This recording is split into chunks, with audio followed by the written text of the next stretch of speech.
ঝালকাঠির কাঠালিয়ায় 5টি অবৈধ ইটভাটা গুড়িয়ে দিলেন নির্বাহী ম্যাজিস্ট্রেট। এম.কে. কামরুল ইসলামের পাঠানো তথ্য ও ভিডিওচিত্রে দেখুন বিস্তারিত। ঝালকাঠির পরিবেশের মারাত্মক ক্ষতি সাধনকারী এবং লাইসেন্সবিহীন ইট ভাটার বিরুদ্ধে কঠোর পদক্ষেপ নিল ঝালকাঠি জেলা প্রশাসন। আজ রবিবার ঝালকাঠির কাঠালিয়া উপজেলার অভিযান চালিয়ে 5টি অবৈধ ইটভাটা গুড়িয়ে দেওয়া হয়েছে।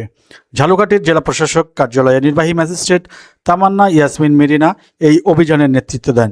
এই সময় তার সঙ্গে ছিলেন পরিবেশ অধিদপ্তর ঝালকাঠি কার্যালয়ের সহকারী পরিচালক আঞ্জুমুন্নেসা এবং ফায়ার সার্ভিসের একটি দল। সুনির্দিষ্ট অভিযোগের ভিত্তিতে কাঠালিয়া উপজেলার বিভিন্ন স্থানে গড়ে ওঠা অবৈধ ইটভাটাগুলোতে এই অভিযান পরিচালনা করা হয়। অভিযানকালে ফায়ার সার্ভিসের সহযোগিতায় ভেকু এক্সকেভেটর ব্যবহার করে 5টি ইটভাটার সম্পূর্ণরূপে ভেঙে গুড়িয়ে দেওয়া হয়। পরিবেশ অধিদপ্তর সূত্রে জানা যায়, এই ভাটাগুলো পরিবেশের ছাড়পত্র ও প্রয়োজনীয় আইনানুগ প্রক্রিয়া ছাড়াই দীর্ঘদিন ধরে কার্যক্রম পরিচালনা করে আসছিল, যা পরিবেশ দূষণ ও ফসলের জমির জন্য মারাত্মক ক্ষতিকর। আজকে আমরা যেখানে অভিযানে আসছি, এখানে একসাথে 5টি ইটভাটা রয়েছে। সারাদিন এই অভিযান চলবে। যেগুলো অবৈধ ইটভাটা রয়েছে সবগুলোকেই আমরা একদম চিমনি এবং কিলন ভেঙে দেবো, যাতে অবৈধ ইটভাটা কার্যক্রম আর না করতে পারে। এই অবৈধ ইটভাটার কারণে আপনারা দেখেছেন এখানকার বায়ু দূষণ হচ্ছে, এখানে শিক্ষা প্রতিষ্ঠান রয়েছে।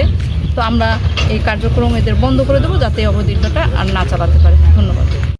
কাঠালিয়া উপজেলার অভিযান শেষ হলে আমরা এরপর ঝালকাঠি জেলায় অন্য উপজেলাগুলো যে অবৈধ ইটভাটাগুলো আছে আমরা সেখানেও পর্যায়ক্রমে অভিযান করব এবং এই অবৈধ ইটভাটার যে অভিযান এগুলো অব্যাহত থাকবে।